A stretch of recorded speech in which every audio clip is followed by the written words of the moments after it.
Hello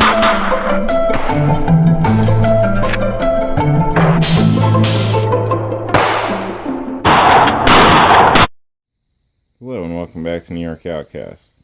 This is just going to be a little quick, much quicker than my last one, DIY of the steel target stands.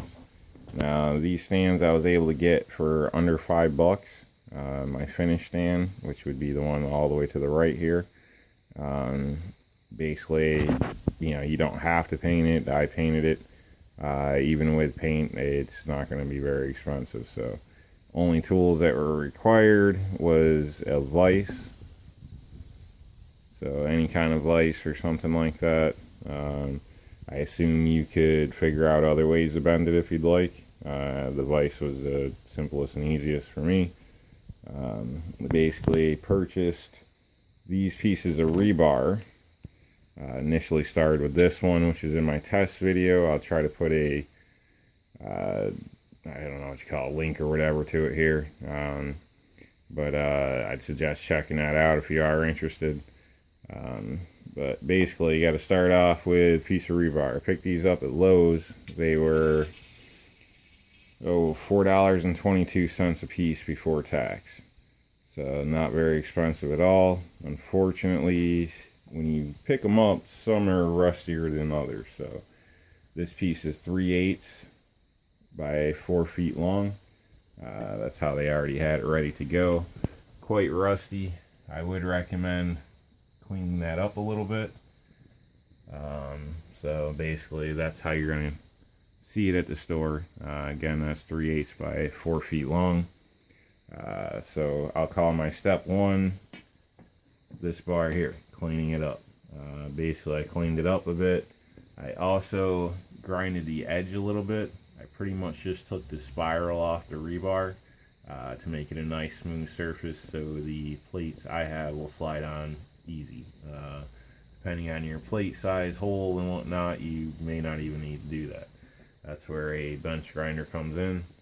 Also, the bottom, I added a point just to slide in the ground a little easier.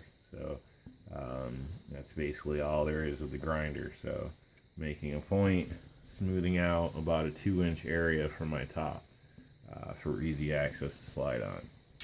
So that would complete step one. So we went from there, rusty, plain, over to that with the 2 edges done, and we jumped to number 3, which is the bends. So again, I'd recommend a vise, whatever you have to bend it, but pretty much this is simple, my design anyway. I pretty much started with a 2-inch bend here for the hook, and then from that 2-inch I went up 4-inch, and then from that 4-inch I went over 6-inch, and from 6-inch down to 16-inch, and then let the remainder run. So when I finished, I came up with something that kind of resembles a 7. I did that intentionally because I'd like the weight of the plate to hang fairly close to center of over where it's actually being inserted into the ground. Not obviously bent way over as a hook over here, so it's kind of wants to cantilever out. That's something I'd recommend you definitely do, whatever you end up doing, whether you just curve this or bend it roughly by hand. I would try to get it back over in line. That's what's worked out well for me so far. So then from that step, I painted mine.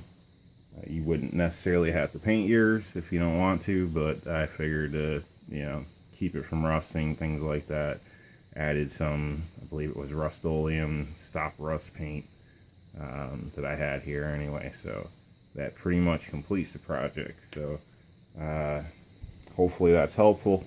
Again, all 4 of these will cost me less than $20 in total, and that'll give me 4 small targets that would fit in the back of my car, or easy. Basically, I could just stash them out there somewhere.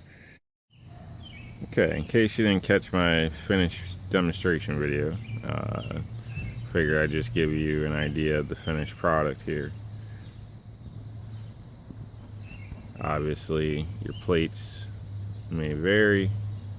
whatever you have available. I do pick my steel up from a local steel mill and just go in and ask for cutoffs.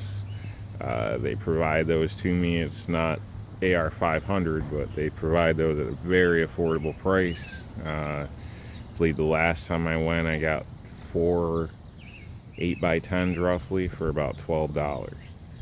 It works fine. As you can see here, there's some divots on this plate. This is the plate I used in my demonstration video, which was 22 LR. So I do shoot this bigger pieces with 9mm as well, without any issues. So although I haven't tested 9mm with this stand yet, but again, this is basically the finished product. That's my original stand. So you may see where it took some rounds and didn't bother it at all.